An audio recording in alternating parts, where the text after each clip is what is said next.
Hello everyone, আসসালামু আলাইকুম।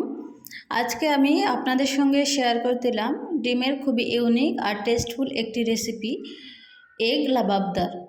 অতএব ডিমের লাবাবদার এটা খুবই টেস্টফুল একটি রেসিপি আর খুবই ইউনিক একটি রেসিপি। আপনারা যারা ডিমের একঘেয়েমি রেসিপি খেতে খেতে বোর হয়ে গিয়েছেন, অথবা যারা মেহমানদের জন্য নতুন কোনো রেসিপি চাইছেন, এই রেসিপি তাদের জন্য।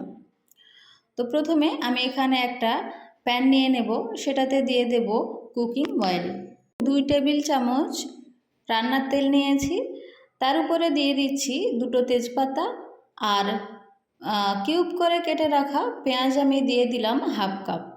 এখানে আমি হাফ কাপ পেঁয়াজ ব্যবহার করেছি। আর এখন এটাকে আমি ভালোভাবে ভেজে নেব।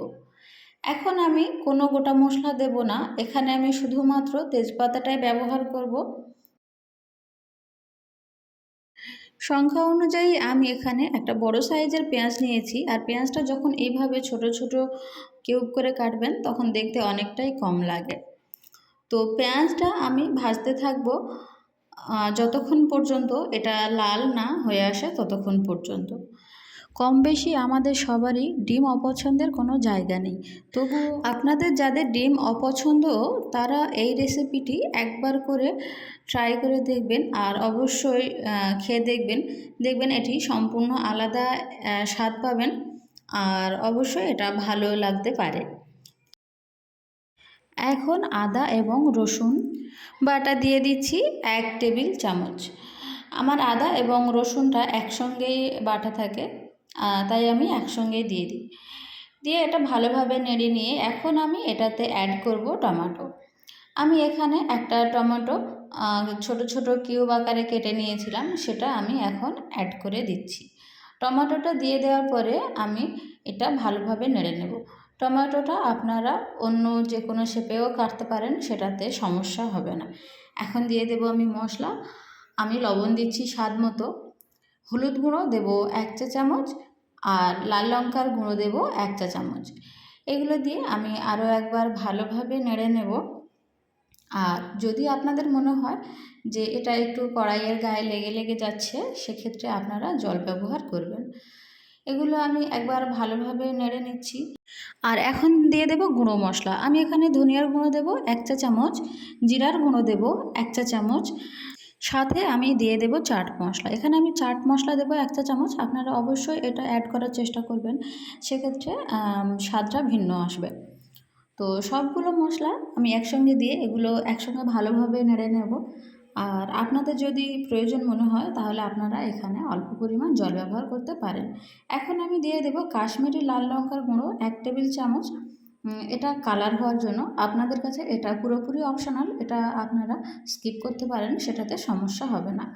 সবগুলো মশলা একসঙ্গে দেওয়া হয়ে গেলে আমি একবার করে নেড়ে দেব, যেন এই মশলাটা কড়াইয়ের গায়ে লেগে না যায়। আমি এখন জল ব্যবহার করছি হাফ কাপ। আপনারা এখানে খুব অল্প পরিমাণে জল ব্যবহার করবেন। আর আপনাদের আগে থেকে যদি মনে হয় জলের প্রয়োজন বা মশলাগুলো কড়াইয়ের গায়ে লেগে যাচ্ছে, সেক্ষেত্রে আপনারা অবশ্যই জল ব্যবহার করবেন। এখন আমি এটার মধ্যে দিয়ে দেব একটা টমেটো আর কিছু কাজু বাদাম। এখানে আমি একটা টমেটো আর কাজু বাদাম পেস্ট করে নিয়েছি, আর সেই পেস্টটা এখন এই মশলাটার মধ্যেই দিয়ে দেব। আপনাদেরকে টমেটো আর কাজু বাদামের পরিমাণটা বলে দিই। আমি এখানে একটা বড় সাইজের টমেটো নিয়েছি, আর প্রায় 10-12টার মতো কাজু বাদাম নিয়েছি। সেগুলো আমি একসঙ্গে পেস্ট করেছি, আর পেস্টটা মশলার মধ্যে দিয়ে দিয়েছি। এটার জন্য স্বাদটা অনেক বেশি ভালো লাগবে।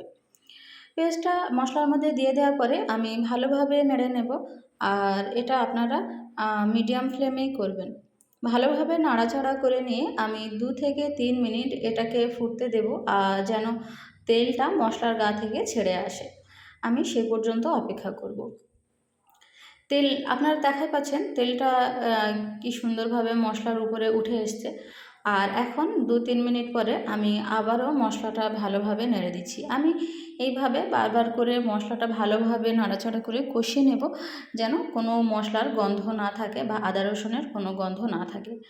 আমি আরও একবার 2 থেকে 3 মিনিট অপেক্ষা করব। আর দেখা পাচ্ছেন কি সুন্দর একটা কালার চলে এসছে।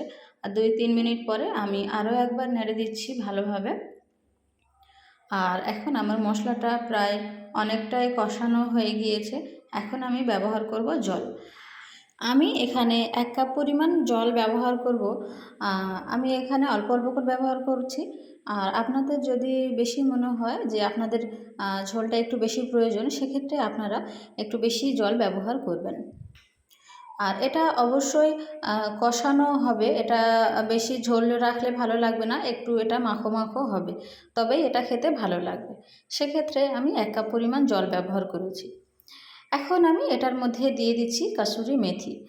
আপনাদের কাছে যদি কাসুরি মেথি না থাকে, সেক্ষেত্রে আপনারা ধনিয়া পাতাও ব্যবহার করতে পারেন, কিন্তু এটার অরিজিনাল যে টেস্ট ওইটা পেতে গেলে আপনাদের কাসুরি মেথিটাই ব্যবহার করতে হবে। আর এখন আমি দিয়ে দিচ্ছি ডিম। আমি এখানে ডিমগুলো ভেঙে, একটা গোটা গোটা ডিম ভেঙে এটার মধ্যে দিয়ে দেব। আর আপনারা এভাবে গোটা ডিমই দেবেন, ডিমগুলো একদমই ফেটে দেবেন না।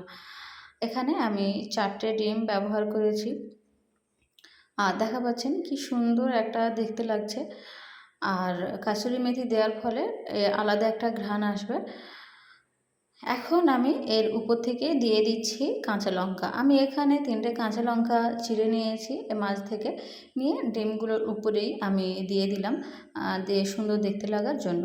তারপরে আমি এটাকে চাপা দিয়ে দিয়েছি আর 7-8 মিনিট আমি রান্না করে নিয়েছি।